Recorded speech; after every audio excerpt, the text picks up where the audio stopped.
بسم اللہ والحمد للہ والصلاة والسلام علی رسول اللہ۔ نیکی کیا ہے اور کیا ایمان کے بغیر بھی نیکی قبول ہو سکتی ہے، اس حوالے سے ہم گفتگو کر چکے ہیں کہ سورۃ البقرہ کی آیت نمبر 170 کے مطابق کسی بھی کافر کا کوئی عمل نیکی نہیں کہلا سکتا۔ وہ اچھا کام ہو سکتا ہے، وہ بہتر کام ہو سکتا ہے، اس کے اچھے نتائج ہو سکتے ہیں، لیکن کافر کا کیا گیا کوئی عمل نیکی نہیں کہلا سکتا۔ اب ہم اس سے اگلی بات کو سمجھنا چاہتے ہیں کہ اگر کوئی شخص نیک ہے تو وہ کیا اپنے آپ کو جج کر سکتا ہے کہ میں نیک ہوں یا نہیں؟ کیا کوئی شخص دوسرے کو دیکھ کر اس نتیجے تک پہنچ سکتا ہے کہ یہ شخص نیک ہے یا نہیں؟ اس کے بارے میں قرآن کیا کہتا ہے؟ قرآن مجید پہلی اصولی بات کے بعد کہ ایمان نیکی کے لیے ضروری ہے، نیکی کے ضمن میں دوسری بات یہ کہتا ہے وَآتَ الْمَالَ عَلَىٰ حُبِّهِ، اور وہ شخص مال کی محبت کے باوجود مال کو تقسیم کرے، ذوی القربیٰ قرابت داروں میں، والیتامیٰ اور یتیموں میں، والمساکین اور مسکینوں میں، وابن السبیل اور مسافروں میں، والسائلین اور مانگنے والوں میں، وفی الرقاب اور گردنوں کے چھڑانے میں۔ یہاں پہ قرآن مجید نیکی کا جو پہلا مظہر بیان کر رہا ہے، یعنی وہ پہلا انڈیکیٹر جو یہ ظاہر کرتا ہے کہ شخص نیک ہے یا نہیں، وہ انسانی ہمدردی ہے۔ یعنی انسان ایمان لانے کے بعد سب سے پہلا کام یہ کرے اس کے اپنے اندر انسانی ہمدردی کو پیدا کرے۔ اسی بات کو نبی اکرم صلی اللہ علیہ وآلہ وسلم نے مختلف احادیث کے اندر بیان کیا ہے۔ ایک حدیث مبارکہ کے اندر آپ نے بیان کیا ہے من یحرم الرفق حرم الخیر کلہ، جو شخص رحم سے، رحم دلی سے محروم ہو گیا وہ کل کے کل خیر سے محروم ہو گیا۔ وہ اگر کوئی شخص خیر حاصل کرنا چاہتا ہے، خیر پانا چاہتا ہے، تو اس کے اندر انسانی ہمدردی موجود ہونی چاہیے۔ اسی بات کو نبی اکرم صلی اللہ علیہ وآلہ وسلم نے ایک اور حدیث مبارکہ میں یوں بیان کیا ہے من لا یرحم لا یرحم، جو رحم کرتا نہیں اس پہ رحم کیا بھی نہیں جاتا۔ اور ایک اور موقع پہ نبی اکرم صلی اللہ علیہ وآلہ وسلم نے ارشاد فرمایا الخلق عیال اللہ، تمام کی تمام مخلوق اللہ کے کنبے کی مانند ہے۔ کوئی میرے کنبے کے ساتھ اچھائی کرے، نیکی کرے، بھلائی کرے تو اس سے محبت پیدا ہو جاتی ہے۔ تو اللہ کا یہ کنبہ تمام کے تمام بنی انسان گویا اللہ کا کنبہ ہے، جو اللہ کی مخلوق کے ساتھ، اللہ کے کنبے کے ساتھ ہمدردی رکھتا ہے، اللہ کے ساتھ اس کی محبت پیدا ہو جائے گی اور اللہ کو اس شخص سے محبت پیدا ہو جائے گی۔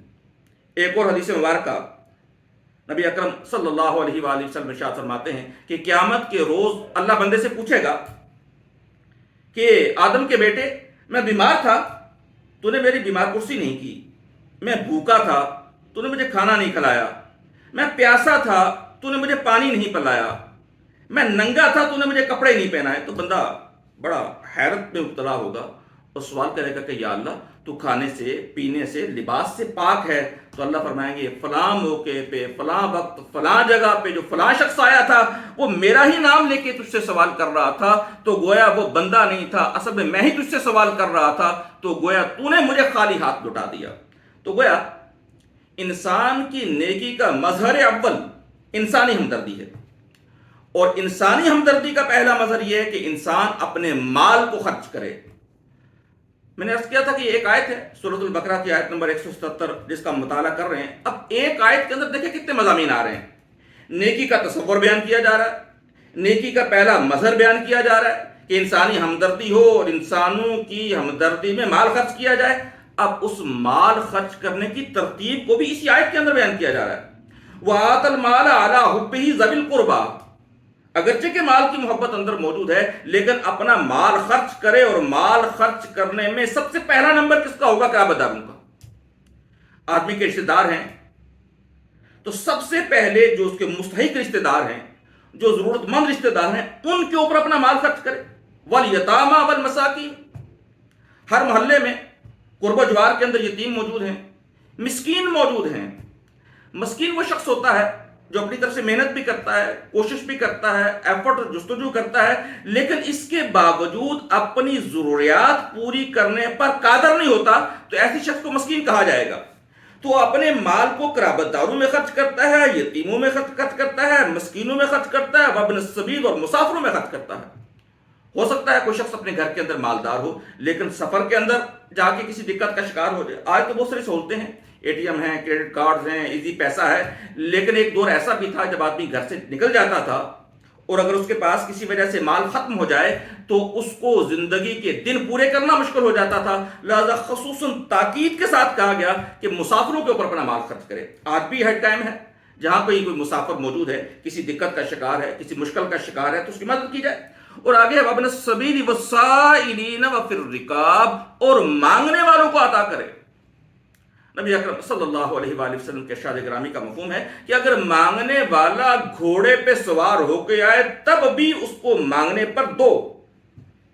جو گھوڑے پہ سوار ہو کے آیا ہے، اچھا لباس پہن کے آیا ہے، بظاہر احوال حاجت مند نہیں ہے، لیکن اگر وہ کوئی سوال کر رہا ہے تو اس کا مطلب ہے ضرور کسی مشکل کا شکار ہے، لہٰذا ایسی شخص کی مدد کرنی چاہیے۔ وفی الرکاب، اور وہ شخص جس کی گردن جکڑی جا چکی ہو قرض کے اندر، اس کو قرض سے نجات دلانے کے لیے، کوئی غلامی کے اندر جکڑا ہوا ہے، اس کو غلامی سے نجات دلانے کے لیے اپنا مال خرچ کرے۔